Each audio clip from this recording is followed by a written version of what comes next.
Okie dokie. Start timer. Okay. Okay. Let's try to be less dumb, shall we?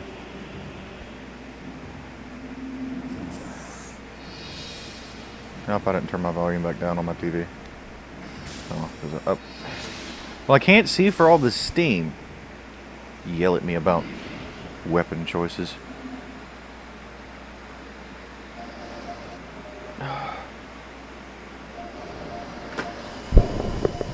Interesting way to start the episode. Hello, new episode. And me standing still in a save point.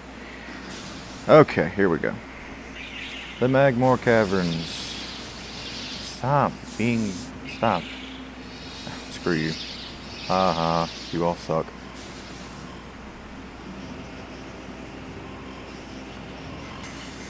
Good.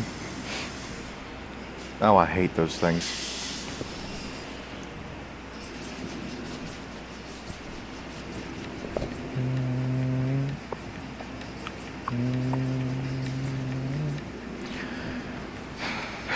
What was I talking about? Was I talking about anything? Hello, Magmore. Stop. No, your head's gone. You poor thing. Buffers. Oh, balls. Was I talking about anything?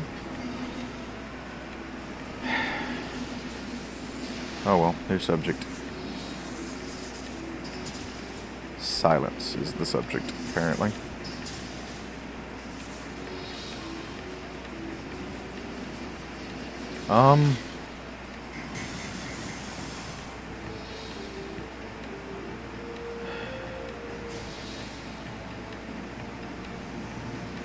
Fun fact, the first time I played this game, when I rented it, okay. Rented it on game. I hate these things. Magmore was the furthest I made it. I believe. Yes, I never even saw Pandrea, and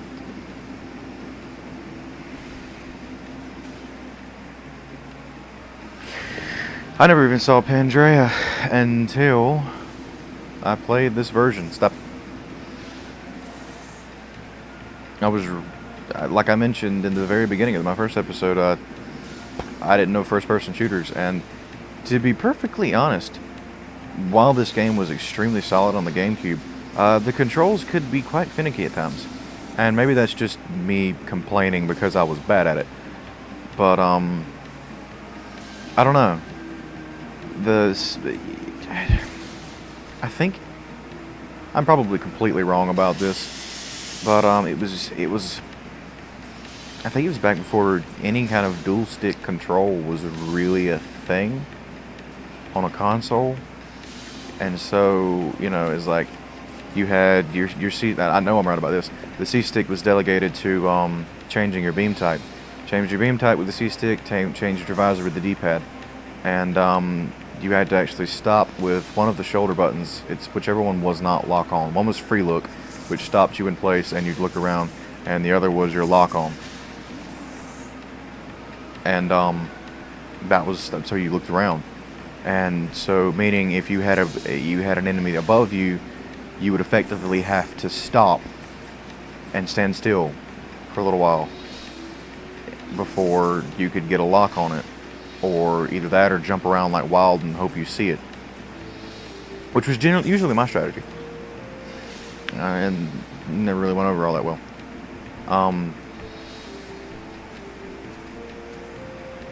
So, I don't know, I was just really bad at this game. I loved it, but I was bad at it.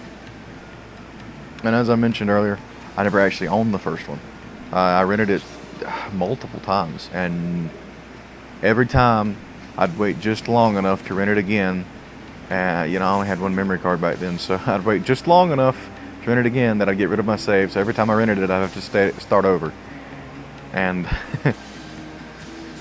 so I never finished the first one. But when the second one came out, I wanted to give Metroid another shot because I enjoyed the time I played with the first one, but it was the first of its kind that I ever played. It was also the first of a big exploration game that I'd ever played.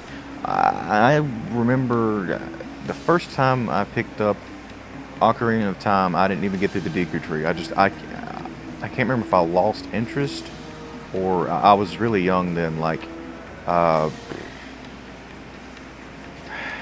elementary school, I want to say, so 10, something like that, when I first played it.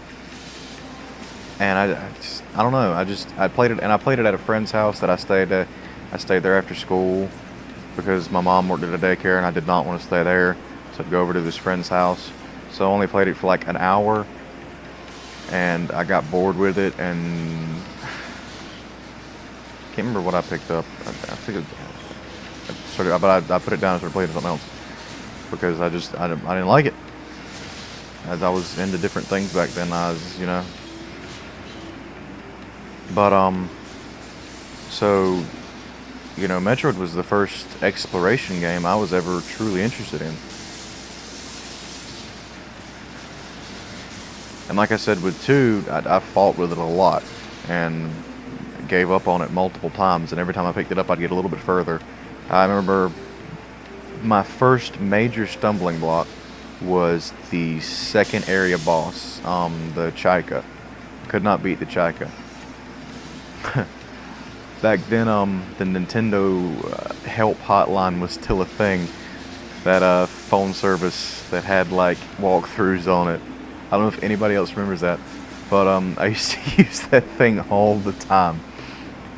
As a matter of fact, the last game I ever used it for was Twilight Princess. And then shortly after that, the next time I checked, I don't know, I can't remember how long afterwards it actually was, but the next time I checked, it had been discontinued. But yeah, the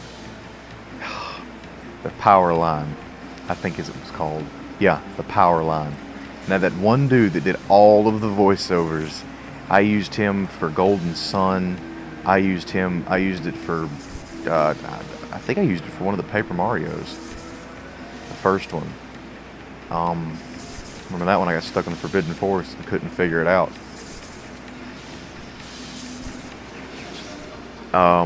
I used it for Zelda's. I used it for this. Powerline was the jump.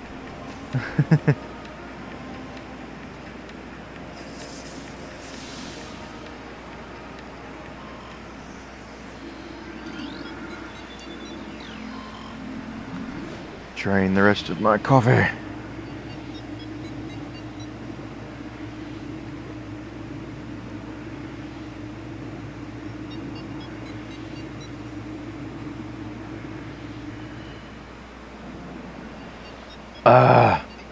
Stop. Sorry about that. That was probably disgusting. But I just chugged half a cup of coffee. Why did I do that? And it was good.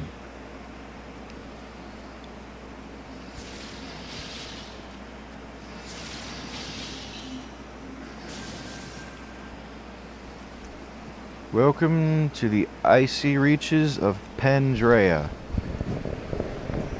Or Fendrana. I'm gonna stick with Pandrea because that's the way I've always pronounced it.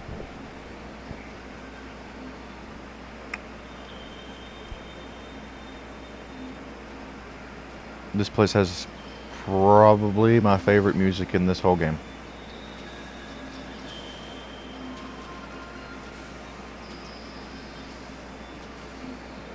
Hello, ice bug. Ow! Alright. Next episode. I say as I take 4 hours to cut off the recording.